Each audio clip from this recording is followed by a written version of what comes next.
Adejoke is an educator, author, speaker, and parent coach, dedicated to helping parents to be and caregivers embrace a purposeful, holistic approach to raising children. She believes parenting is more than raising children. It is a call to examine the values and beliefs that shape our lives and create a legacy of impact. A Fulbright alumni and valedictorian graduate with a master's degree in education and curriculum studies from Mount St. Vincent University, Adejoke brings deep expertise in child development, teaching, and curriculum design to our transformative parenting programs. Drawing from our own experience growing up in a challenging environment, Adejoke understands firsthand how parenting shapes children's lives. As lead at the Conscious Parent Hub, she empowers parents to heal, gain clarity, and build strong intentional family systems that help them raise wholesome and impactful children. Through guidance, coaching, courses, and practical tools, her program helps parents move from overwhelmed to actionable strategies that transform everyday family life. Adejoke is also co-founder and vice president of the Discovery Pathway, a registered NGO in Canada, where she has helped restore hope and develop leaders across 3 continents. Her work demonstrates her commitment to building communities where children and parents alike can flourish. She's a devoted wife to her best friend of 15 years and a proud mom. Thank you so much for that kind introduction, and thank you everyone for sticking with us. Like we said, we are very grateful for your patience with us as we navigated through the hack that happened when we started the meeting earlier. And I'm just so thankful for everyone for taking the time to join us today, and then for all the work that you are doing stewarding the next generation. I think it's remarkable work, and it's work that has a lot of reward in it. So I'm very grateful to you for being here. And I'm going to go ahead and share my screen really quickly. And I'd like you to let me know in the chat once you can see my screen. Okay, thank you so much for sharing, for helping with my screen. And I'm just going to let you know once I would like us to move to the next slide. So would you mind moving to the next slide, please? Thank you. Okay. So today we're actually going to be examining the topic, how to build a formidable family system in a dysfunctional culture. And before we dive in, if you know me already, you know that I love to share stories. I would like to share a bit about my own journey into parent coaching with you. And this is especially for those who may not know much about me yet. So, and I've compiled this. I have an excerpt that I'm going to read to you, and we're going to go on with the conversation from there. So just please listen in. So I recall the first time I stumbled on the right words to caption some of my traumatic childhood experiences. I was in junior secondary school, and my classmates had brought up a conversation about masturbation, pornography, lesbianism, and related topics. While many of the things shared served to reinforce my sense of shame about my experiences, the conversation equipped me with some tools to unpack those experiences. And then as I heading towards a possible second suicide attempt and in the throes of depression, I eventually mustered the courage to discuss my experiences with my mom. I was about 9 years old at the time.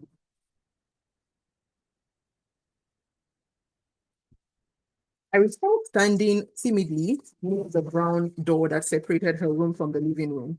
It had taken so much courage to work myself up before eventually making this move. Yet, I still couldn't bring myself to share all the details of my big secret. I timidly blurted out that one of our female neighbors had molested me and waited to see her reaction. I didn't mention the excruciating pain the experience had caused me, the dark shadow it had cast on my life, or other formative experiences with abuse. I didn't mention my first suicide attempt at age 7 and my daily struggle with suicidal thoughts. I didn't mention that I had picked up self-pleasuring habits and coping strategies that had skewed my sense of self and made me feel worthless, scarred for life, and unworthy of life and living. I didn't mention that being myself had become a painful experience, sometimes almost too painful to bear. I was essentially testing the waters. I recall my mom becoming very angry, and at the time, I could only interpret her reaction as directed at me, especially since I had to apologize after my confession. This incident seemed to confirm a belief I had struggled with for years, that this was all my fault. I left that conversation feeling even worse, with the painful realization that I had to face my demons alone. It felt like I was screaming for help in a room filled with people who couldn't hear me. And that was the last time the issue was mentioned throughout my childhood. That story I just shared with you is a part of my life story. And for decades afterwards, could we please move to the next slide? Thank you. Okay, thank you. For decades afterwards, despite external success, I struggled with depression, I struggled with anxiety, going through life muted, and I also began to notice other neurological impacts. So one of the things that came up for me, can we move to the next slide, please? Thank you. Okay, so one of the things that came up for me is that I noticed that I struggled with organization and time management skills. And the first time that I was actually placed in a situation where I could even notice that that was the case, because you know how, you are in school and many times maybe you had to memorize things, like different parts of your learning abilities were called upon. But at this time, it was actually during my teaching practice. I must have been in my third year at the time. And I realized that I had all the content to put together a lesson plan. So I had the information. I was I love teaching. And so that wasn't like my fear.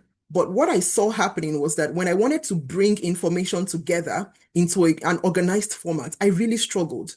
I was literally staying up all night, not trying to find content, not trying to psych myself up to be able to teach, but just to put the same information I had right in front of me into an organized format, that is, put it in a sequence that would make it efficient for a lesson plan. And of course, at the time, I didn't even know what was happening. And remember, we're talking about some of the neurological implications of, having traumatic experiences, right? So I didn't even know that was what was happening. I also recall that I had, freeze responses, and it's only now or in recent years that I've started to learn that these were the things that were happening to me. So I didn't also know that what was happening to me, would be called a freeze response. So when somebody would say something that probably triggered something for me, I would literally freeze. I would be tongue-tied. In public situations where I was expected to speak. And here I was, seemed to have things going on for me. I recall during my time in the US, actually, because I was on a US government-funded scholarship, and I was there as a cultural ambassador from Nigeria. And so I had a lot of outings. I was meant to be presenting at different schools. I was meant to be meeting delegates from like different countries. So this was a beautiful experience that my academic prowess, so to speak, seemed to have opened that door for me. But I was struggling personally because I realized that I didn't have, I was just encountering some things that I really couldn't understand. Some of the things were, impulse control. I had trouble regulating my emotions. I realized that I was impulsive in some ways. I also realized that I was kind of inflexible in my thinking in some ways. And then there's this big one, shame and self-criticism. And that was a huge thing for me, because my internal narrative was very, very, it was shame-based. There was a lot of internal criticism. There was a lot of feeling unworthy. There was a lot of asking of what was wrong with me. And I believe that some of that explained why I struggled with suicidal ideations for a long time, because at the end of it, having experienced those things and not even having the words or the tools to unpack them, I would just tell myself, I'm too broken to be in this world. Why do I have to be here? And that's why throughout the years, I kept on having suicidal ideations. And I think that the words of Elizabeth Gilbert, it puts this idea of shame and self-criticism, which I found to be a huge, huge thing for many people as well. It puts it very succinctly. Can we please move to the next slide? Next slide, please. Thank you. Okay. So Elizabeth Gilbert here, she says self-loathing is a rampant virus in our contemporary culture. It's so prevalent as to have become the default setting in most of our minds. Seldom do we even stop to question whether it is normal or healthy to live within a consciousness that is constantly attacking, judging, and insulting itself. Unfortunately, this kind of self-loathing is something that we see, across board in many cases. we find that, and the question that leaves me with is, if we have not learned to accept ourselves, even as parents, how do we accept the flaws in our children? And there will be many, because every child is on a journey towards mastery. Can we please move to the next slide? Thank you. Okay. Go back one slide, please. Back. And go back one slide. Thank you. Okay. So, okay, thank you so much. And the truth remains that even today, we are not truly far from this reality that I've described, that I experienced. Research shows that African and Black immigrant children and youth in Canada face elevated risks of mental health challenges, often linked to tensions between home and mainstream culture, as well as identity struggles. So these are some things that people are still experiencing today.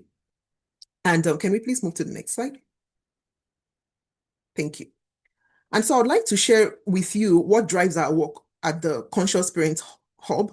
For me, it's almost hard to believe that many of the things that I shared with you that truly, truly marked all of my experiences, like I said, attempted suicide at age 7, started being abused and molested around age 4. So this is something that I actually had to walk through for most of my life, right?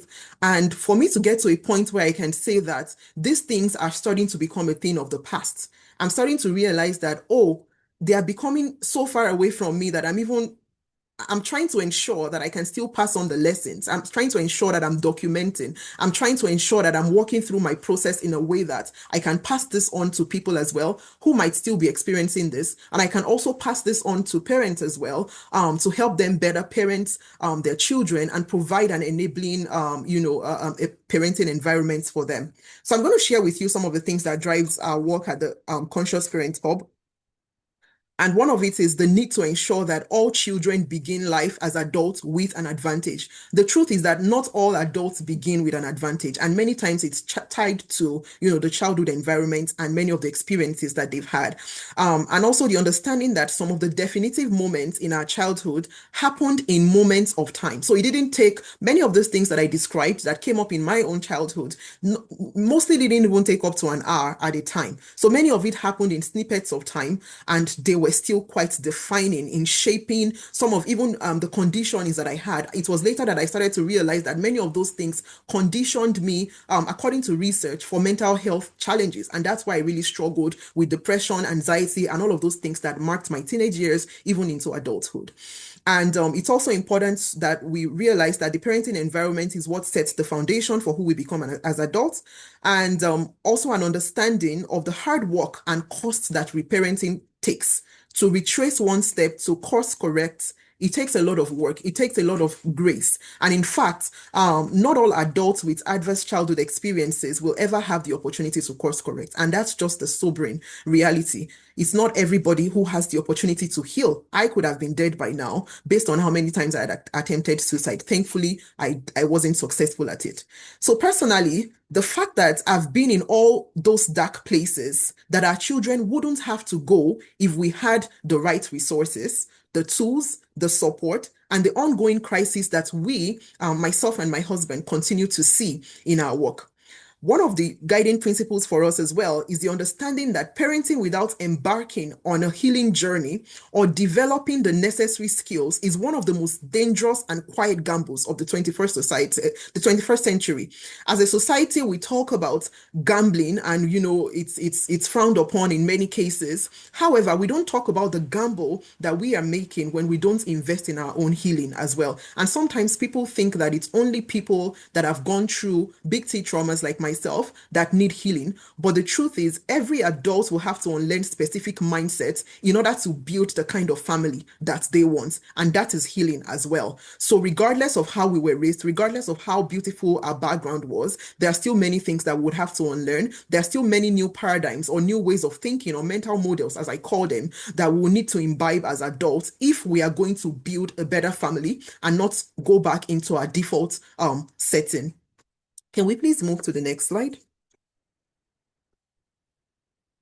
And I think for me, sharing stories like mine is actually quite important, because in a world that, that peddles many narratives or different narratives that could keep people stuck in victimhood, it's important to share that there are actually people that have walked through this path and, have healed and are healing and are doing great work as well. So I think those kind of stories are important. So I'm just going to work you through some other mental models. And the first one here is that becoming a parent happens in a moment, and becoming a great parent actually takes a lifetime of learning, unlearning, and growth. So parenting is learned. It is not assumed. We don't become intentional parents or become great parents just because we have had children, or at the time that we become, we have the child physically, we give birth to a child. That's not when we become great parents. It actually takes work, just like the same way that we go to school to become a doctor, for instance. We don't just become a doctor because we've been exposed to a lot of scientific information and information about body anatomy all around us, us, and maybe on the internet, and maybe even in our own lives. You're like, I have a body, I have an anatomy, I have a neurological system, so therefore I can be a doctor. No, we actually have to be put through a process. And many times in parenting, these skills can be acquired as well. The other thing that I would like to leave us with before Shefe comes up is to kind of understand the power of time, because I find that many parents talk about not having time, and in reality we are actually very pressed for time in today's world because there are many things that demand our attention. But how I see it is that to escape the relentless demand or colonization of our time in today's world, we may need to say no to certain things. And in a sense, we may need to pay ourselves back with our own time. So it means that we need to intentionally carve out time and focus on the things that truly matter. And I believe that for everyone on this call, if parenting doesn't matter, if family doesn't matter, you wouldn't even be here. So it's to understand that these are the things that we need to pay attention to.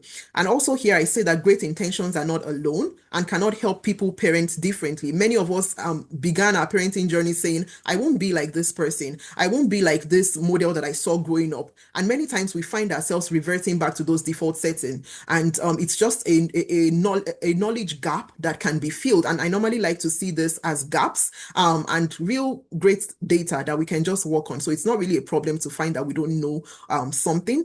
We can always learn. The other thing I would like to share here is that the quality of the parenting environment we create is directly proportional to the quality of healing we have experienced. And just before I continue, I would like you to put in the chat if any of these mental models or quotes resonate with you so far. So if there's anything that really stood out to you that I've shared so far in this conversation, please put it in the chat. The other thing is that when we don't take responsibility for our healing, we bleed on those closest to us, including our children.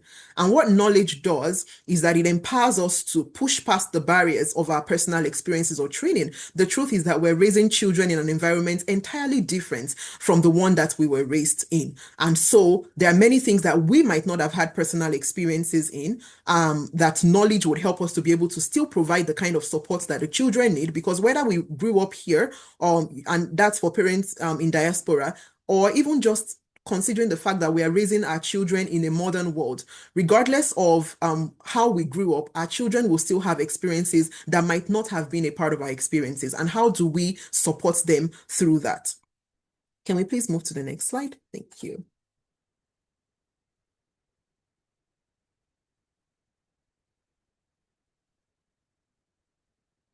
Next slide, please. Okay, thank you. So I would like to share with you briefly about what the Conscious Parent Hub is.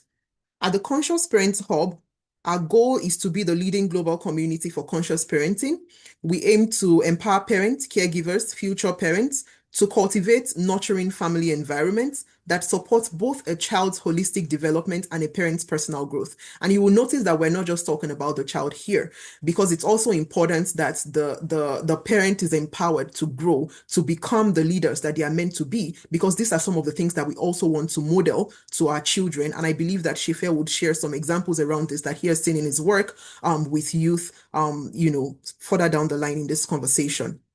So we aim to equip parents with guidance, with meaningful support, with community. We're helping to heal and empower today's generation so that we can raise the next generation with clarity, with purpose, and the power to impact the world. So what do? We do have an academy, And what we do is that we provide education, coaching, shared support, structural accountability, and transformative resources that help individuals and families break limiting beliefs, embrace intentional parenting, and walk back from the kinds of children they want to raise to the daily actions that will birth these outcomes within a community of other intentional parents. So our bold vision is to empower 1,000 parents and reach 3,000 children by the end of 2026, creating a ripple effect of healing, growth, and legacy in families across the world through the academy that we run and also through our nonprofit arm.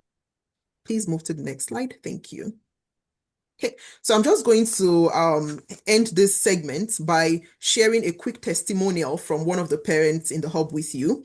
And here, this parent shares, she says, to summarize the coaching session so far, I will say a sleeping giant has been awakened. I was very pessimistic about many things, parenting included, even though I wanted the best for my kids. I kind of left it in God's hands for them to become what He wants them to be. I was not consistent in my approach as I was not seeing immediate results. With the coaching session so far, I have been able to understand that nothing just happened. People make things happen. I realized that I am capable and I have the strength to parent them. I was saying to myself lately that even if the coaching sessions end today, I believe I have been set on the right course or path to success in my parenting journey. I have also been equipped with the right mindset to continue in other aspects of life. And what I want us to think about is that when a parent who is ready to do the work is paired with the right resources and support, these are the kind of testimonies that we see. These are the kind of results that we birth. So not just impacting the children, but of course, the life of the parent as well. Thank you so much for listening to this segment. Please continue to put it in the chat if there's anything that has resonated with you so far, anything that you're thinking about along the lines of our topic for today. And I would like to invite our beautiful hosts to continue this session. Thank you.